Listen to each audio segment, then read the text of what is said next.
일반적인 라식, 라섹으로는 각막 비대칭을 교정할 수 없습니다.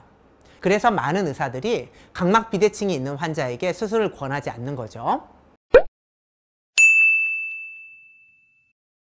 안녕하세요, 나성진 원장입니다. 저희 병원에 오시는 많은 분들이 원추각막 혹은 각막 비대칭으로 라식, 라섹이 불가능하다는 얘기를 듣고 오시는데요. 검사해보면 열의 9은 라식이 가능해서 저희가 가능하다고 하면 다들 놀라시죠. 대부분 자세히 설명해드리면 믿고 맡겨주시긴 하지만 그래도 가끔은 불안해하시는 분들이 계시거든요. 오늘은 왜 이런 일이 발생하는지 그 진실을 깊이 파헤쳐 보려고 합니다. 먼저 각막난시 비대칭이 어떤 것인지 알려드릴 텐데요. 사진을 보시면 왼쪽이 각막난시 비대칭이 없는 정상적인 눈입니다. 난시 모양이 나비 넥타이처럼 대칭이 잘 맞죠?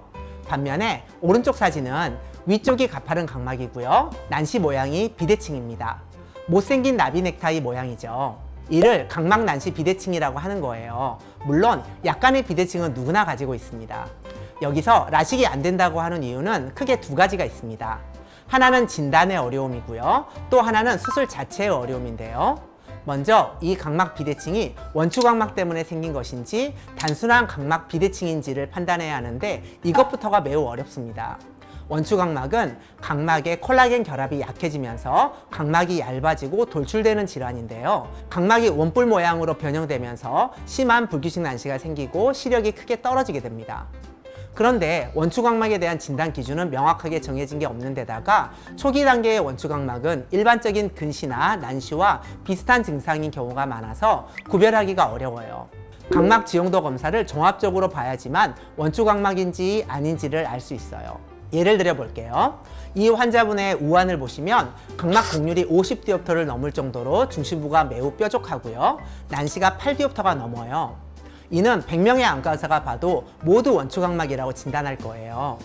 오른쪽이 명확하게 원추각막이기 때문에 왼쪽의 비대칭을 보고도 원추각막 초기라고 얘기할 수 있는데요. 만약 양쪽 눈이 왼쪽과 같은 모양이라면 다른 여러 가지 검사 수치들을 종합해서 판단해야 합니다. 단순한 각막 비대칭일 수도 있기 때문이에요. 두 번째 이유는 많은 안과에서 각막 비대칭을 치료할 방법이 없다는 거예요. 일반적인 라식, 라섹으로는 각막 비대칭을 교정할 수 없습니다. 이러한 수술은 각막이 매끄럽다고 가정하고 균일하게 깎아내는 방식이기 때문에 이미 불규칙한 각막을 더 불규칙하게 만들 위험이 있어요.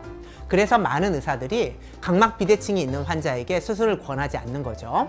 하지만 여기서 중요한 점은 이러한 각막 비대칭을 교정할 수 있는 최신 기술이 있다는 것입니다. 바로 컨투라와 퍼스널 아이즈인데요. 사례를 보여드리면 이 환자분은 다른 안과에서 각막난시 비대칭이라고 라식, 라섹이 안 된다고 들으셨어요.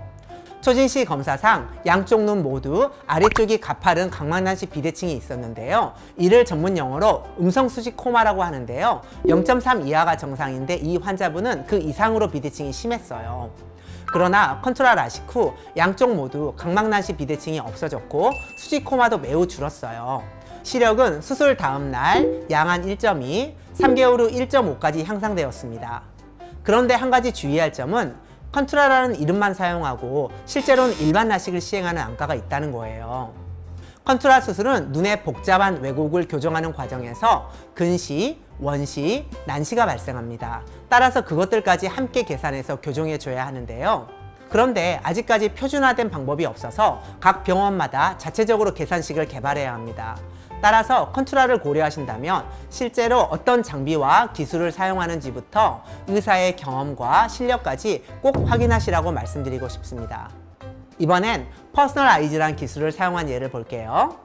이 환자분은 수술 전에 안경으로 최대 교정했을 때 양한 1.2에서 일부 글자는 못 읽는 정도였어요. 양안 모두 특히 아래쪽 각막이 가파른 각막이었고요. 이런 경우 일반 라식이나 스마일 수술을 하게 되면 비대칭이 더 심해져서 재수술이 필요한 경우들이 많습니다. 하지만 퍼스널 아이즈 수술 후에 비대칭이 사라졌고요. 넓은 광학부로 인해 야간 빛번짐도 걱정이 없게 되었어요. 수술 후 열흘째 양안 시력이 1.5, 1.5까지 향상되었는데요. 이처럼 각막 비대칭을 교정하면 수술 전 안경을 썼을 때의 시력보다 시력이 더 올라가는 경우가 흔한데 궁금하신 분들은 위 영상을 참고하시면 좋을 것 같아요. 즉 각막 비대칭이 원추각막인지 아닌지를 판단하기 위해서는 전문 지식이 있는 의사의 수많은 경험이 필요하고요. 단순한 비대칭이라면 퍼스널아이즈 또는 컨투라 라식으로 교정하면 됩니다. 물론 각막의 두께가 얇거나 고도근시라면 근시 퇴행을 막기 위해 각막 강화수는 필수고요. 따라서 각막 비대칭 진단을 받으셨다고 해도 너무 걱정하실 필요는 없다고 말씀드리고 싶어요. 걱정과 궁금증이 해소되었기를 바라면서 이번 영상을 마치겠습니다. 감사합니다.